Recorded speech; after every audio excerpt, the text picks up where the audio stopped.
मेरे पीछे देख रहे होंगे कि जितने भी स्टूडेंट हैं ये 10th क्लास के स्टूडेंट हैं और मेरे पास जो बैठा है ये सोनू है, जो कि इनसे हम पूछेंगे। जैसे कि पिछले क्लास में हमने बताया है, फिजिक्स शुरू किया 10th क्लास का, तो जो हमने लिखाया है वो याद करके आया है कि नहीं, ये सोनू से हम जानेंगे। डर लग रहा है क्या? नहीं। बिल्कुल भी नहीं, बी कॉन्फिडेंट।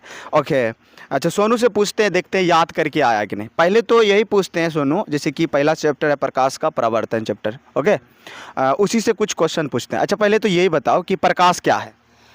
प्रकाश एक ऐसी भारी भौतिक कारक है जिसकी सहायता से हम कोई वस्तु को देखने की अनुभूति प्राप्त करते हैं। बिल्कुल बिल्कुल, प्रकाश एक बाहरी एक भारी भौतिक कारक है जो कि जिसकी सहायता से किसी वस्तु के देखने की अनुभूति प्राप्त होता। बिल्कुल बिल्कुल। अच्छा साथ ये भी बताओ कि विवर्तन क्या है? 19वीं शताब्दी के यहाँ देखा गया है कि प्रकाश के पथ में एक छोटी सी वस्तु रख दिया जाता है तो प्रकाश सीधे चलने के बजाय अपने पथ से विचलित हो जाता है। बिल्कुल, बहुत अच्छा याद करके आया है। साथ ही ये भी जानते हैं कि प्रकाशीय स्रोत क्या है? जिस वस्तु से प्रकाश निकलता है या उत्सर्जित होता है उसे प्रकाश स्रोत कहते हैं। बिल्कुल। आत्मदीप्त पदार्थ किसे कहते हैं? वैसा पदार्थ जो स्वयं प्रकाश उत्सर्जित करता है उसे आत्मदीप्त पदार्थ कहा जाता है। For example? जैसे जलता हुआ बल्ब, सूर्य, जुगनू, तारा। बिल्कुल। अगर बात किया जाए उसी जगह कि अदीप्त पदार्थ किसे कहते हैं? वैसा पदार्थ जो स्वयं प्रकाश उत्सर्जित नहीं करता है उसे अदीप्त पदार्थ कहा जाता है, जैसे लकड़ी, लोहा, पत्थर इत्यादि। अच्छा, किरण किसे कहते हैं? प्रकाश जिस पथ पर गमन करती है उसी पथ को किरण कहा जाता है। अच्छा, किरण पुंज किसे कहते हैं? किरणों के समूह को किरण पुंज कहा जाता है। या कितने प्रकार के हैं? मुख्यतः 3 प्रकार के होता है। कौन कौन सा? समांतर, अभिसारी और अपसारी किरण पुंज। बिल्कुल, बहुत अच्छा सोनू याद किया है। अगर बात किया जाए सोनू, समांतर किरण पुंज किसे कहते हैं? किरण पुंज का वैसे समूह जिसमें किरण एक दूसरे के समांतर गमन करती है। बिल्कुल। और अभिसारी किरण पुंज किसे कहते हैं?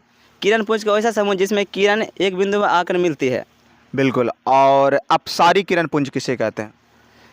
किरण पुंज का वैसा समूह जिसमें किरण एक बिंदु से होकर फैलती चली जाती है। बिल्कुल, उसे कहते हैं अपसारी। उनसे अब जानेंगे कि प्रकाशीय माध्यम क्या है। यह एक ऐसा क्षेत्र होता है जहाँ से प्रकाश निकलकर हमारे नेत्रों तक पहुँचती है। बिल्कुल, उसे क्या कहते हैं? प्रकाशीय माध्यम कहते हैं। बिल्कुल। अगर बात किया जाए प्रकाशीय माध्यम कितने प्रकार के होते हैं? 2 प्रकार के। कौन कौन सा?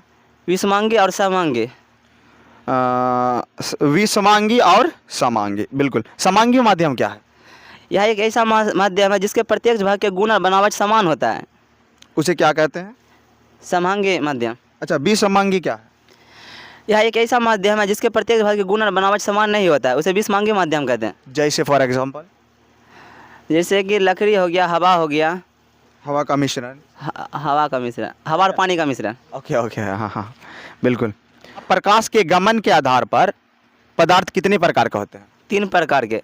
कौन कौन सा? पारदर्शी पदार्थ, अपारदर्शी पदार्थ और परभासी पदार्थ। बिल्कुल। पारदर्शी पदार्थ किसे कहते हैं? वैसा पदार्थ जिससे होकर प्रकाश की किरणें और पार जा सकता है उसे पारदर्शी पदार्थ कहते हैं। जैसे कौन कौन सी चीज़ें होंगे? जैसे कि पानी, कांच। हाँ, ये पारदर्शी है, प्रकाश उससे सीधे आर पार कर जाती है कि नहीं।